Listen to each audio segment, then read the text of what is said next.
tatap bandul ini. Fokus, semakin rileks, makin dalam, tidur. Buat Anda yang saya sentuh, dengarkan kata-kata saya.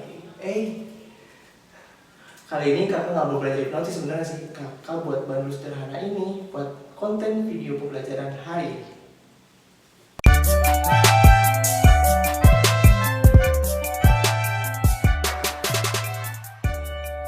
Assalamualaikum warahmatullahi wabarakatuh. Kembali lagi bersama Kauhat. Apa kabar kalian berdua? Sayangnya kali ini kakak belum bisa bertemu kalian bersama-sama belajar bareng di sekolah. Tapi tenang aja, kakak akan buat video pembelajaran biar kalian bisa belajar di rumah. Oke, sebelumnya kakak mau tanya, kalian pernah nggak lihat jam kuno, jam dinding kuno yang masih ada bandulnya itu di rumah kalian? Nggak ada? Oke, kalau nggak ada, kalian pernah nggak ayunan? Kalian pernah main ayunan atau lihat orang main ayunan? Nah, kalau kalian cermati, gerakannya sama seperti bandul sederhana yang kakak buat ini. Nah, gerakannya bolak-balik. Ketika contoh tadi, bandul pada jam kuno, ayunan, maupun bandul sederhana yang kakak buat ini merupakan contoh dari materi yang akan kita bahas. Apa itu? Betul, getaran harmonis. Getaran harmonis sederhana. Nah, seperti ini. Kalian pasti pernah baca di SMP yang namanya getaran dan gelombang. Otomatis kalian udah tahu apa itu getaran ya? Iya. Getaran itu adalah gerakan bolak-balik satu benda dari titik keseimbangannya. Nah, kalau getaran harmonis adalah gerakan bolak-balik suatu benda dari titik keseimbangannya dengan getaran jumlah getaran yang tetap konstan di setiap waktunya. Sebenarnya apa sih yang menyebabkan bandul bergetar atau memiliki gerakan bolak-balik seperti ini? Yang menyebabkan bandul melakukan gerakan bolak-balik seperti ini adalah gaya pemuli.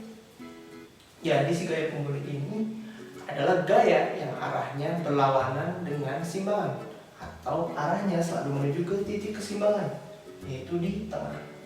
Kalau di bandul, si gaya pemuli ini bekerja ketika bandul disimbangkan dan menuju ke simbangan maksimumnya. Nah, ketika sampai ke simbangan maksimumnya, gaya pemuli ini bekerja agar si bandul ini kembali ke titik keseimbangan. Dan lalu ketika sampai ke titik keseimbangan, maka bandul ini akan balik lagi ke simbangan maksimum dan gaya pemuli lagi kembali bekerja. Seperti itu terus sampai bolak-balik dan harmonis. Oke. Kalau kalian cermati, gerak harmonis sederhana ini nggak cuma bisa dilaksanakan oleh bandul, tapi oleh pegas. Jadi bandul dan pegas bersama-sama melakukan gerakan harmonis. Oke, kita cermati pergerakan getaran harmonis pada bandul. Nah, di situ ada 3 titik, yaitu ada titik A, titik B, dan titik C. Yang di sini yang merupakan titik keseimbangan dari bandul adalah titik B.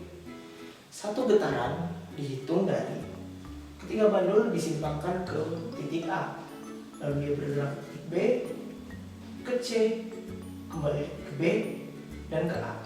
Ketika bandul sudah kembali ke A, itu merupakan satu getaran.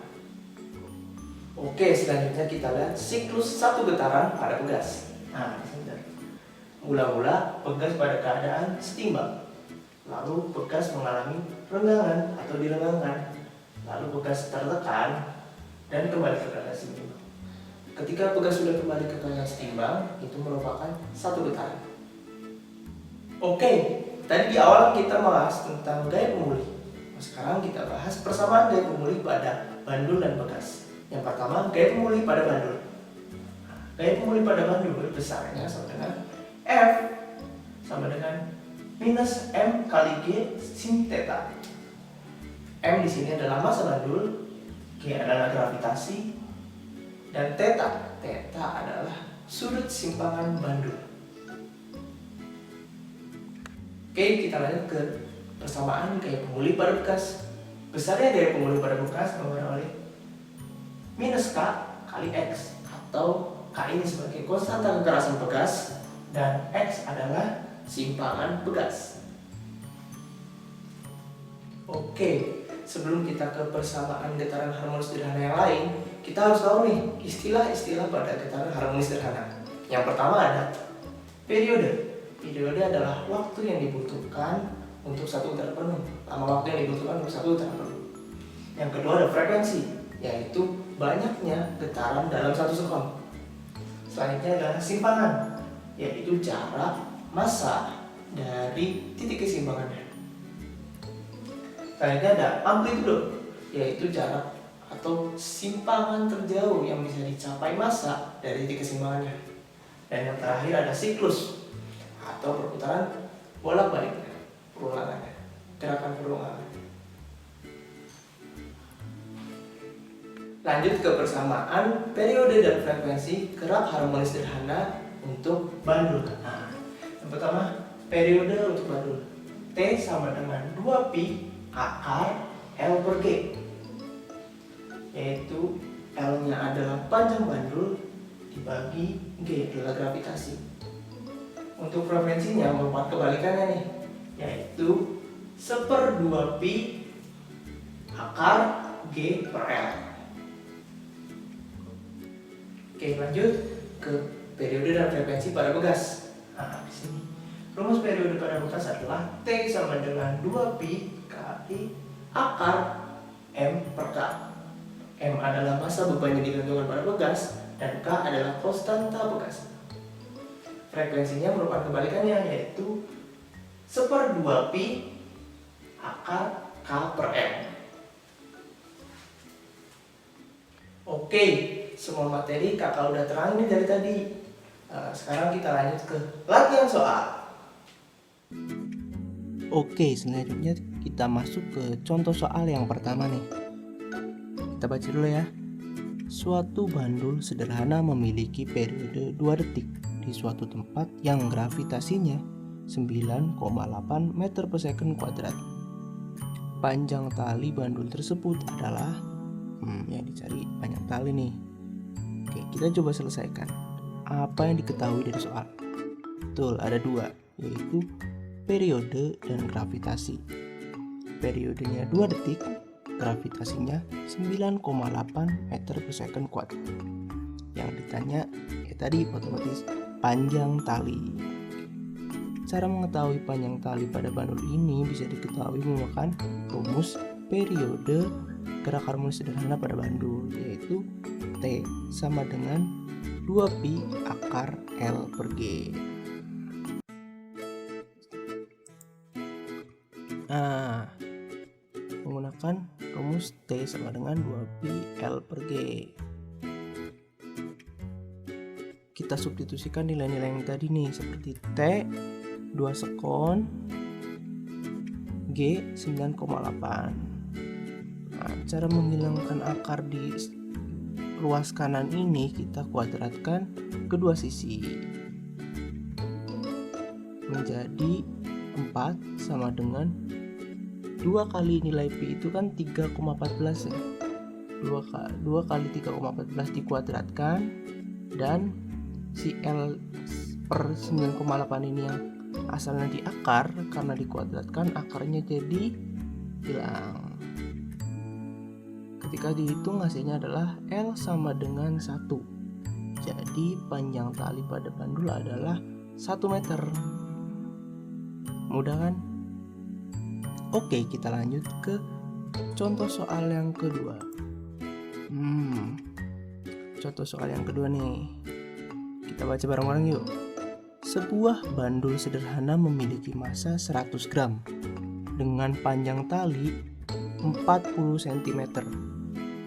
Jika percepatan gravitasi 10 meter per second dan bandul tersebut diberi simpangan sudut sebesar 5 derajat, tentukan gaya menarik bandul saat disimpangkan maksimum dan periode serta frekuensi dan periode si bandul ini.